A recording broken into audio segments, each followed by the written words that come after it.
오늘은 시편 62편 1절 이하의 말씀을 봉독해 올렸습니다. 5절에 나의 영혼아 잠잠히 하나님만 바라라.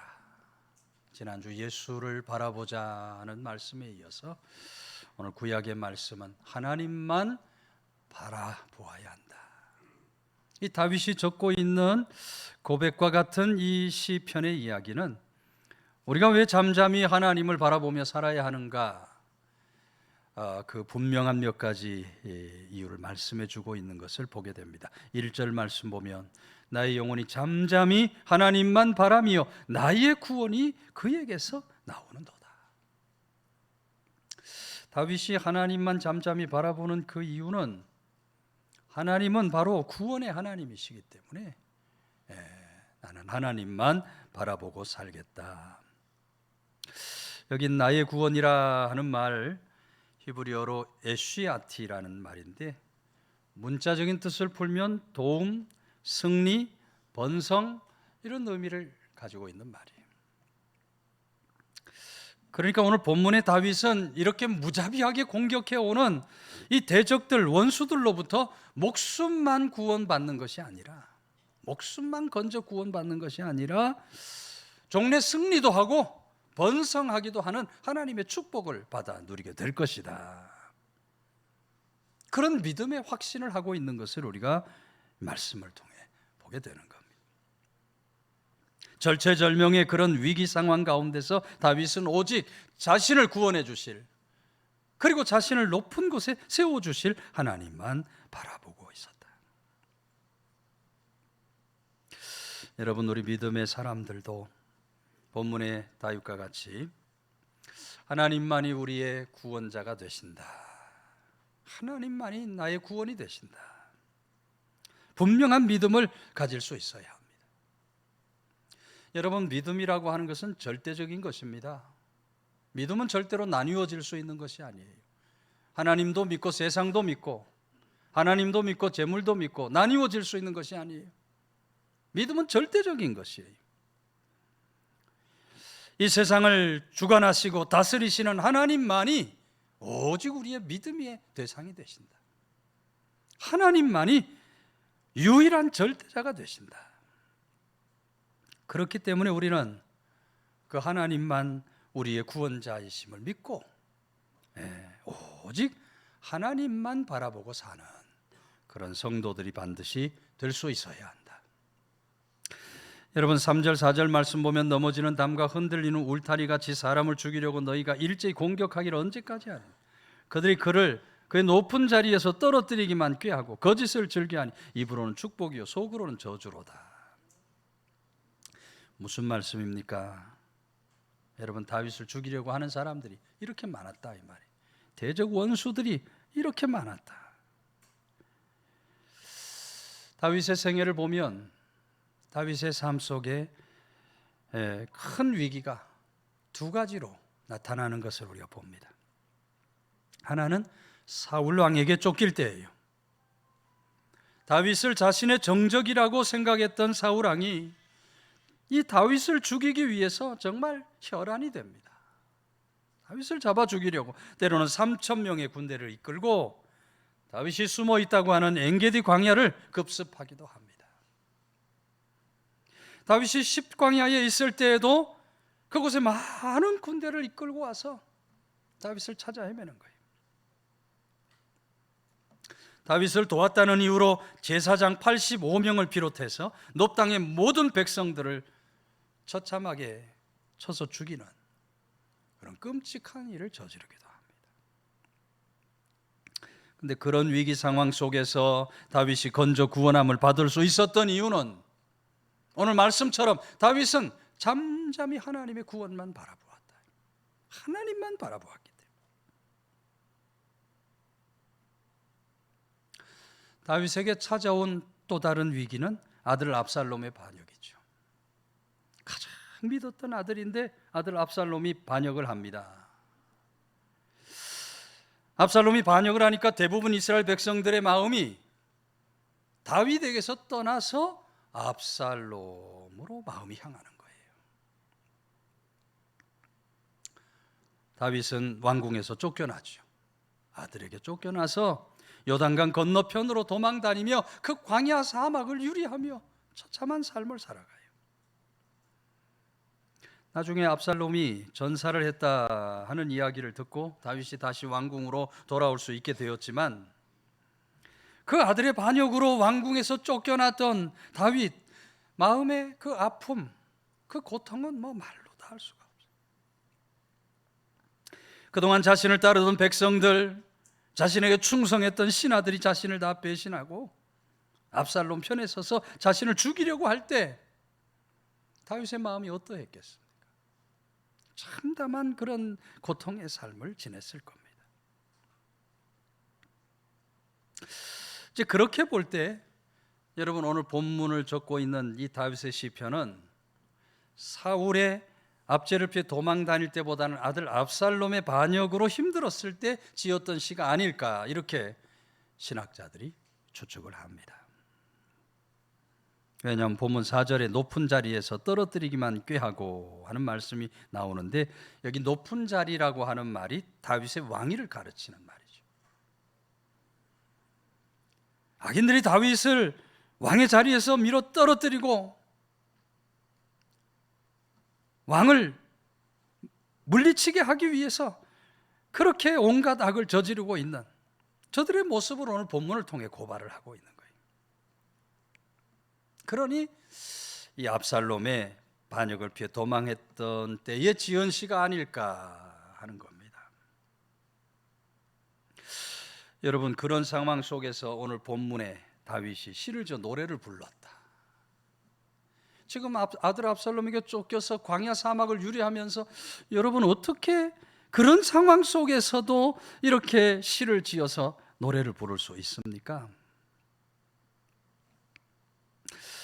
여러분, 다윗에게는 그 누구도 빼앗아 갈 수 없는 하나님을 향한 흔들리지 않는 믿음이 있었다. 하나님은 구원의 하나님이시니 반드시 나를 건져 구원해 내실 것이다. 믿음으로 하나님을 바라보았던 다윗에게 하나님은 회복의 길, 승리의 길을 허락해 주신 줄로 믿으시기를 바랍니다.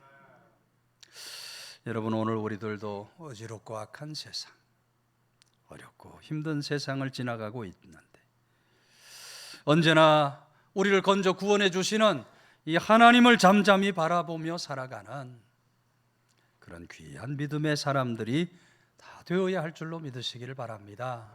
그런 사람에게 오늘도 하나님은 반드시 건져 구원해 주시는, 구원의 길을 내어주시는 그런 좋으신 하나님이시다. 여성 최초로 노벨 문학상을 받은 스웨덴의 라게 렐레프라고 하는 여성이 있습니다. 이 여성이 쓴 동화 가운데 진홍 가슴새라는 제목의 동화가 있어요.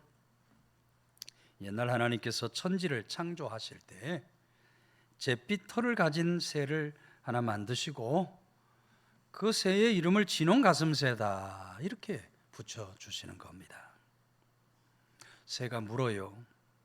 아니 하나님, 저는 온통 잿빛 털로 가득한데 왜 제 이름이 진홍 가슴새입니까? 하고 물으니까 하나님 하시는 말씀이, 네가 언젠가 참 사랑을 베풀게 되면 그 이름에 맞는 깃털을 가지게 될 거야. 대답을 해주셔요.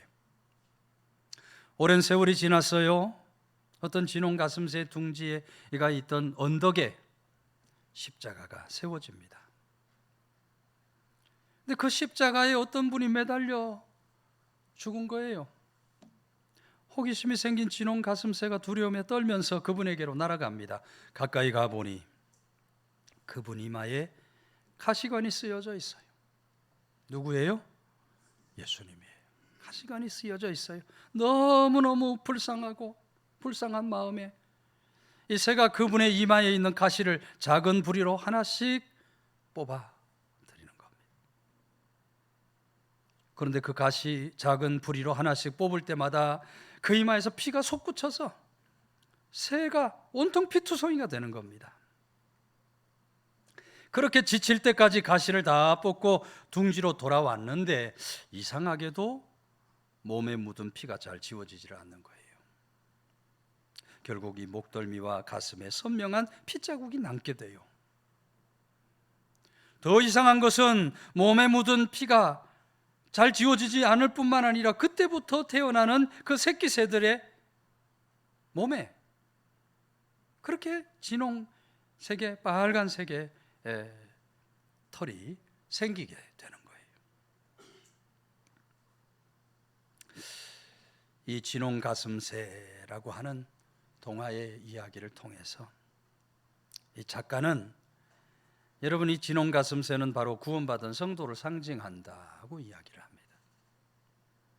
오늘 구원받은 성도는 예수 그리스도 그 보혈의 피로 말미암아 구원을 받았기 때문에 성도의 가슴에 예수님의 선명한 피 흔적이 남게 되어 있다. 여러분 그렇게 하나님께서는 우리 모두를 죄와 사망의 권세에서 건져 구원해 주신 줄로 믿으시기를 바랍니다. 예수 그리스도의 그 피의 보혈의 피의 은혜로 말미암아 구속의 은혜로 말미암아 우리가 죄와 사망의 권세에서 건져 구원함을 받았다. 그리고 그렇게 건져 구원함을 받은 성도는 이 땅을 살아가는 동안도 하나님께서 늘 지키시고 보호하심으로 건져 구원해 주시는 그런 좋으신 하나님이 되신다. 오늘 다윗과 같이 나의 구원이 하나님께로부터 나온다.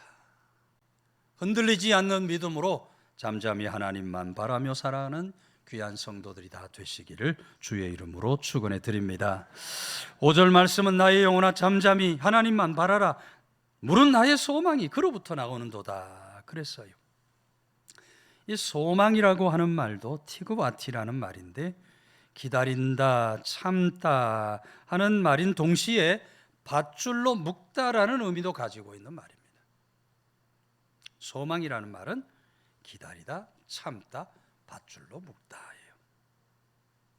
밧줄로 묶을 때 느껴지는 그 팽팽한 긴장감이 있잖아요. 묶을 때 팽팽한 긴장감이 그걸 비유로 말씀한 거예요. 그러니까 다윗이 말하는 이 소망은 그냥 막연하게 하나님께 대한 소망을 가지는 소망이 아니라 하나님께 대하여 기대하는 바를 긴장감을 가지고 그 소망을 아주 견고하게 붙들겠다고 하는 그런 고백인 겁니다. 여러분 오늘 우리들을 어지럽고 악한 세상을 살아가고 있는 이 어렵고 힘든 세상 속에서 넉넉히 이기고 승리하는 삶을 살아가려면 바로 그 하나님을 언제나 바라고 소망하며 살아갈 수 있어야 할 줄로 믿으시기를 바랍니다.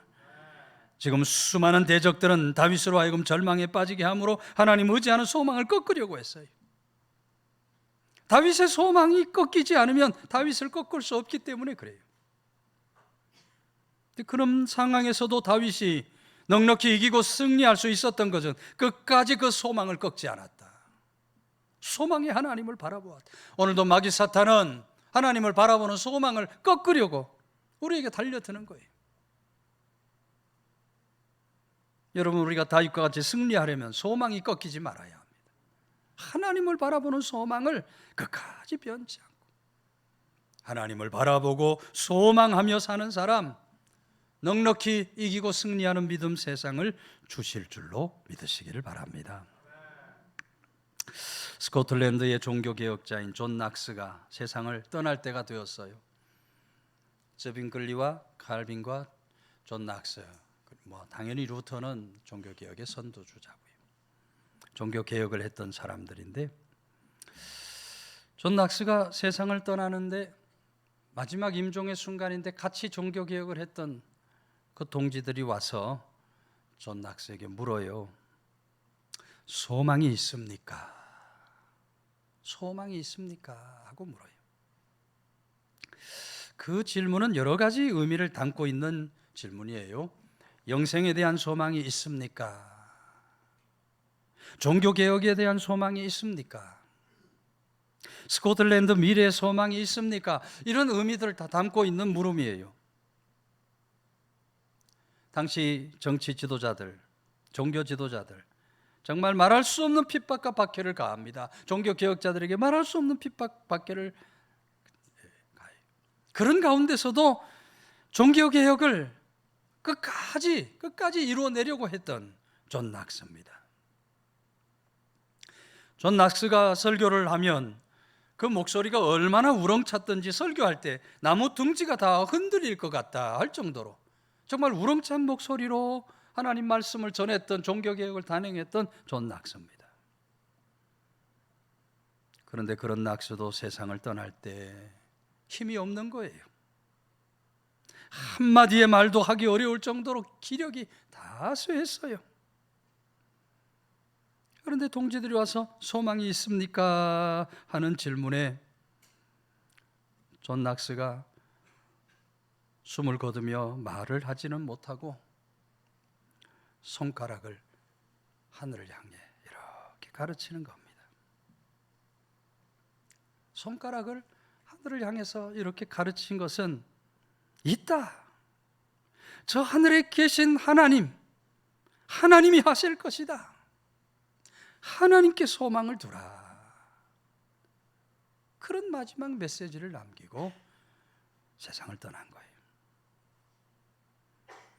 여러분, 소망을 고백했던 존 낙스는 그날 하나님의 나라 천국 영생 복락을 받을 뿐만 아니라 종교개혁도 넉넉히 이루어내는 승리자가 된 줄로 믿으시기를 바랍니다. 여러분, 오늘 우리 모두도 언제나 하나님께 소망을 두어야 해요. 하나님께 소망을 두고 사는 사람에게 하나님은 반드시 이기고 승리하는 길을 열어주시는 그런 좋으신 하나님이 되신다. 우리 옆에 있는 분 인사합시다. 하나님만 소망하며 삽시다. 하나님만 소망하며 삽시다. 하나님을 바라고 소망하면서 이기고 승리하는 복된 길을 가는 성도들 다 되시기를 주의 이름으로 축원해 드립니다. 11절 하나님이 한두 번 하신 말씀을 내가 들었나니 권능은 하나님께 속하였다 하셨도다. 이 권능이라고 하는 말도 히브리어로 오즈라는 말인데 견고하고 강한 힘이라는 의미를 가진 말입니다. 그러니까 모든 견고하고 강한 힘이 하나님께 있다고 말할 때 오즈라고 하는 말을 썼다고 되어 있어요. 여러분, 이 세상의 모든 힘과 권력의 주체는 하나님이신 줄로 믿으시기를 바랍니다. 다윗이 그 하나님의 힘과 권력을 특별히 강조하고 있는 것은 하나님 믿지 않고 불신앙하는 모든 악한 사람들의 입을 막으려고 하는 거예요. 동시에 세상의 헛된 힘과 권력을 의지하는 것이 얼마나 어리석고 악한 것인가 하는 것을 아주 분명히 보여주고 있는 겁니다. 세상의 악한 원수들은 하나님을 거역하고 자신의 힘과 권력을 휘두르려고 하지만 그것은 하나님께서 허락한 것이 아니기 때문에 곧 무너지고 사라져버릴 것이다. 그것을 다윗이 지금 확실하게 말하고 있는 것입니다. 여러분, 성도로 부름받은 우리들은 하나님의 권능을 믿어야 할 줄로 믿으시기를 바랍니다. 그 권능을 믿고 그 하나님의 권능 앞에 기도 간구로 나아가는 믿음의 사람들이 될 수 있어야 돼요. 여러분, 기도가 뭡니까? 기도 여러 가지로 해석할 수 있겠습니다만은 기도는 내가 일하는 것을 하나님이 돕는 것이 아닙니다. 하나님께서 하나님의 일을 마음대로 하게 하는 것이 그것이 기도예요. 하나님의 뜻이 이루어지도록 하는 것이 기도예요. 예레미야 33장 2, 3절 일을 행하시는 여호와 그것을 만들며 성취하시는 하나님 그의 이름을 여호와라 하느니가 이와 같이 이르시도다. 너는 내게 부르짖으라 내가 내게 응답하겠고 내가 알지 못하는 크고 비밀한 일을 내게 보이리라. 하나님은 언제나 우리가 생각하지 못한 일들을 준비하고 계시는 그 일을 하나님께서 직접 이루어 가시는 그런 하나님. 히스기야 왕이 기도로 하나님의 크고 비밀한 일을 경험하게 되는 겁니다. 이사야 38장 5절 내가 내 기도를 들었고 내 눈물을 보았노라. 내가 내 수완을 15년을 더하고 그랬어요. 죽을 것입니다. 히스기야에게 선지자가 와서 죽을 것을 선언할 때 히스기야 하나님 앞에 간절히 기도하니 하나님께서 15년이나 생명을 연장해 주시는 크고 비밀한 역사를 허락해 주셨다. 바울과 실라도 찬송과 기도로 하나님의 크고 비밀한 일을 보게 됩니다. 사도행전 16장 25, 6절 한밤중에 바울과 실로가 기도하고 하나님을 찬송하며 갑자기 큰 지진이 나서 옥토가 움직이고 문이 곧 다 열리며 모든 사람의 매인 것이 다 벗어진지라. 하나님의 권능을 믿고 그 권능 앞에 기도 간구로 나아가는 사람에게 하나님은 놀라운 이김과 승리를 주시는 그런 좋으신 하나님이 되신다. 이용규 선교사가 쓴 내려놓음이라는 책을 여러분 다 잘 아실 겁니다. 읽어보신 분도 계실 거고, 못 읽어보신 분이 있다면 꼭 사서 한번 읽어보시기를 바랍니다. 이 내려놓음이라는 책의 제목을 더 정확하게 말하면 내 인생의 가장 행복한 결심 내려놓음이라고 되어 있어요. 그러니까 이용규 선교사의 내려놓음은 행복해지기 위해서 내려놓았다는 것입니다. 행복해지기 위해 내려놓는다. 이 책에 여러 가지 얘기가 많이 나옵니다만은 한 90페이지 정도에 보면 이용규 선교사가 미국 유학 시절 있었던 이야기가 나옵니다. 유학 시절 중에 아주 중요한 문제가 하나는 집 문제고 하나는 차 문제죠. 어디 가나 그렇지만 유학 간 사람 집 문제 해결 안 되고 차 문제 해결 안 되면 유학 생활 어려워집니다.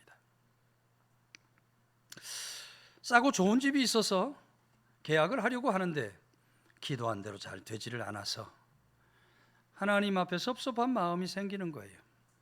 하나님 앞에 하나님, 아니 이토록 많은 집 중에 저희가 거처할 집이 이렇게도 없다는 말입니까? 그랬더니 하나님께서 물으시더래요.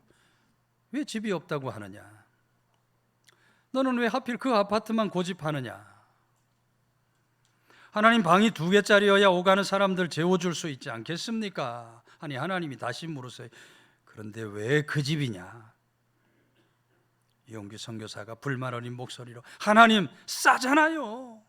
싸잖아요. 월세 부담 줄이고 살 수 있지 않습니까? 그때 하나님이 중요한 말씀을 하셔요. 용규야, 너는 지금까지 지낸 것이 나의 은혜라고 말로는 고백하면서 미래의 재정에 대해서는 여전히 내려놓지 못하고 있구나. 그 하나님 말씀이 이용규 마음에 와서 확 바뀌었다 그래요. 그러면서 그렇다. 하나님이 주실 것은 생각하지 않고 내 생각에 하나님을 맞추려고 했구나. 그래서 기도하기를 하나님, 정말 제가 가고 싶은 곳은 학교 아파트입니다. 그런데 제가 구하려는 아파트보다 월세가 450불이나 더 비쌉니다.